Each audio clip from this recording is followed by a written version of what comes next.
Hello Sun Exchangers. If you are new to this channel, this is the place to come to get updates and insights on all things Sun Exchange as we continue on our mission to connect the world to the sun. In this special episode, as we approach our 80th solar project here at Sun Exchange, we're going to take a glimpse back into the past and seeing all the things we've achieved over the years, and also give you a sneak peek into the future.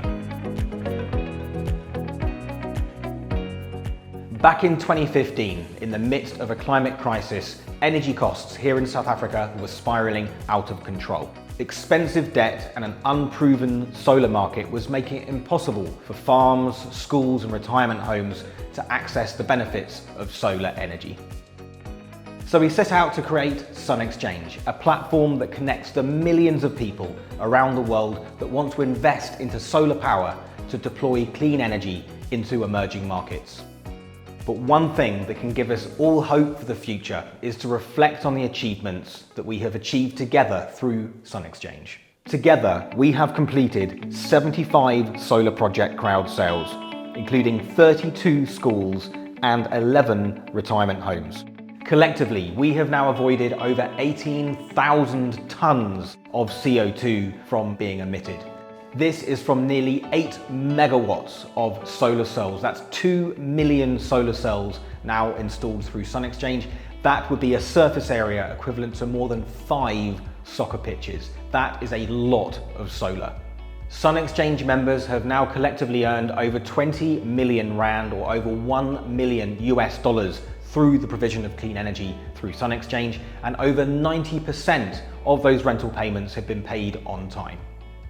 You, the Sun Exchange community, now total over 35,000 people from 180 countries around the world. This truly is a global movement. But it's not just our community that has been growing over the years. To give you some insights into how Sun Exchange as a business has been transforming in that time, let's go over and hear from our Chief Operating Officer, Lisa Lin. I first met Abe in January 2016, and in the time between 2016 and now, I've just seen the company grow and blossom. We've really built a world-class team. I think really significantly is our in-house solar team, which is phenomenal and do an incredibly good job at design and at supervising build and operations and maintenance. We have a really good, strong business development team. Our tech team has been incredible. They've built our platform, which is really the fundamental of what Sun Exchange has always been. Our finance team has always been great, but what we've really done is augmented it around compliance so that we can perform a really careful due diligence on our projects before we enter into a funding phase with them. This has been the most exciting role I think I've ever done in my life. Thank you, Lisa. One thing that we've always been focusing on here at Sun Exchange is to make sure that we're providing clean energy to the organisations which create the most social good.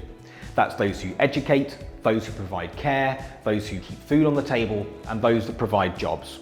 Schools are our most popular project type to date, and now 29,000 students so far are having their education powered by you, the Sun Exchange community.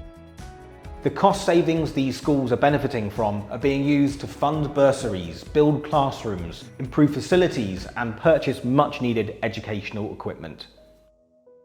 Retirement home solar projects have also proven to be amongst the best performing, with average solar production and therefore earnings beating forecasts by around 10% in those projects.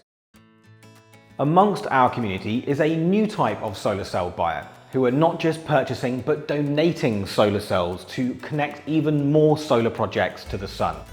To tell us more about this, I'm going to pass you over to Saul Wainwright, our Managing Director and Chief Financial Officer.